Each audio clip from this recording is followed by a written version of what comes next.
What does it look like to be in God's hands?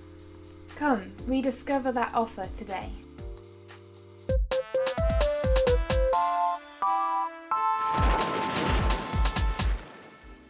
One of the pastors at my church shared this verse with us. But I trust in you, O Lord. I say, you are my God. My times are in your hand. Rescue me from everything that is against me. That's Psalm 31, verses 14 to 15.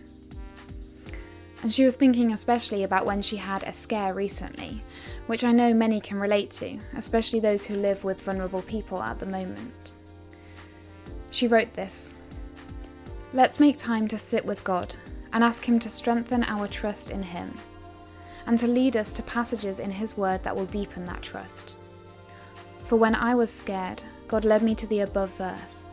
He reminded me that my life, and your life too, is not in the clutches of disease or illness, but it is safe, in the hands of the God who will always do what is best for us."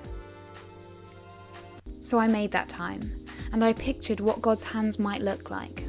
Often, myself included, we imagine God's hands holding us, probably from that song in kids' church, He's got the whole world in His hands, over and over again, drilled into us. But today, as I sat, I saw God's hands extending outwards from me, in all directions, holding life at bay. One hand cupped above my head, the other ready to catch me if I needed it. Like when you're walking along a balance beam or a slack line and you get someone to walk along beside you, holding out their arm, just barely touching you, so they're there just in case. Another hand was pointing out forwards, hands blocking danger from front and back, curling and ready to protect from left and right. In your hands, indeed, right in the centre of all God's hands. My times are in your hand. There is nothing that God doesn't know about, doesn't go through with me, and doesn't see coming. So why not join me?